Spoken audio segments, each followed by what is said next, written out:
our show.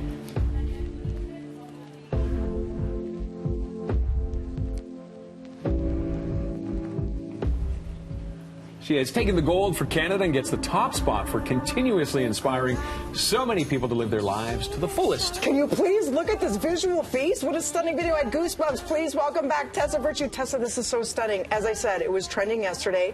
You are wearing body paint, and you are just freestyling, it seems, to this beautiful music.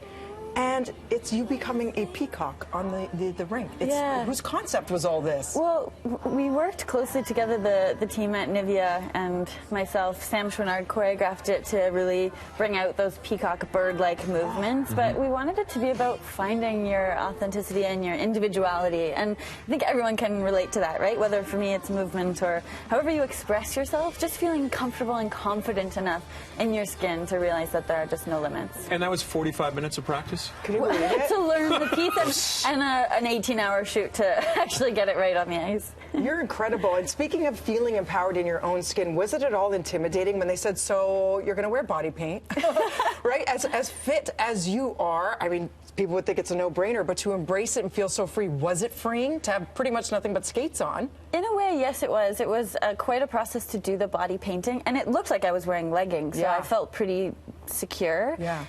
But I actually thought that added to the piece because there's a vulnerability in the beginning, and then I found my power, I found my strength, and I think that just sort of mimicked the message that we were trying to tell on a broader scope. A lot of us are really happy with what we do and we feel passionate, but to say you're the best in the world, my gosh, the mental and physical stamina. We were just talking about the Olympics, Raj. Did you watch their recent skate? Yes, of course.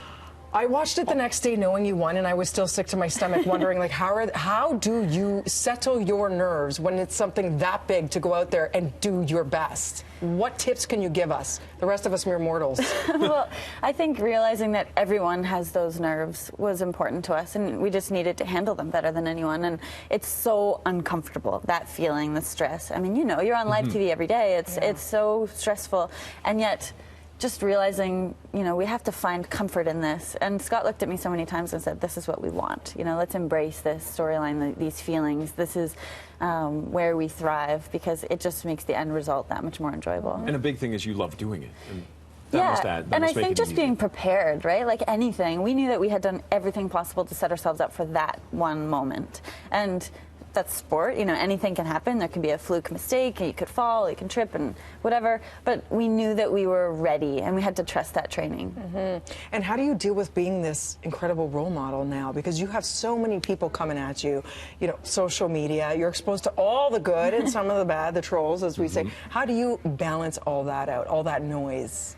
I think I just try and stay grounded in the things that really matter, so I'm big on the real human connection. And as neat as it is to connect with people and engage on social media, I think it's important to just remember that there are lives behind the screens, and so much of, you know, what I place importance on are just the people that are really close to me in my life and the experiences that I'm getting to enjoy. And it's not just about, you know, presenting a certain way on Instagram. I think looking at other people's feeds, you have to remember the same thing, right? Yeah. Well, and the personal connections, I think, can bring the strength to you as well, the people around you. Totally. And when you're doing something you love, when you have a purpose and a passion and you're working for that, that's always when I feel most confident and comfortable.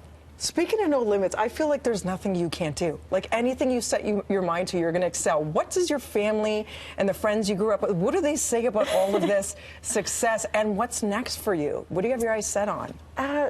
Well, I think sometimes I think I'm a little crazy, because when I get an idea in my head, I won't stop until I accomplish that, and so I can get a little obsessive about certain goals, but they're always so incredibly supportive. And next, Scott and I are getting back on the ice, so we're preparing our fall tour. We have some announcements next week about Very nice. about some things.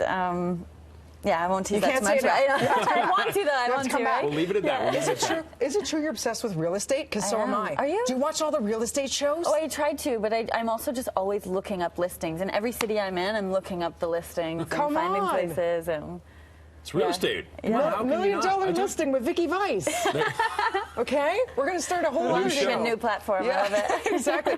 Really cool stuff happening right now. Yep. Tune into our BT Toronto Instagram Live. Tess is here to answer all kinds of questions, and then we'll let you go, only to have you back for the breaking news next week. Can't okay? wait. Thank you. And get Thanks people to so share much, their Tess. no limits with you as well. Yeah, I love that. Yeah, I want to hear all the stories. Yeah.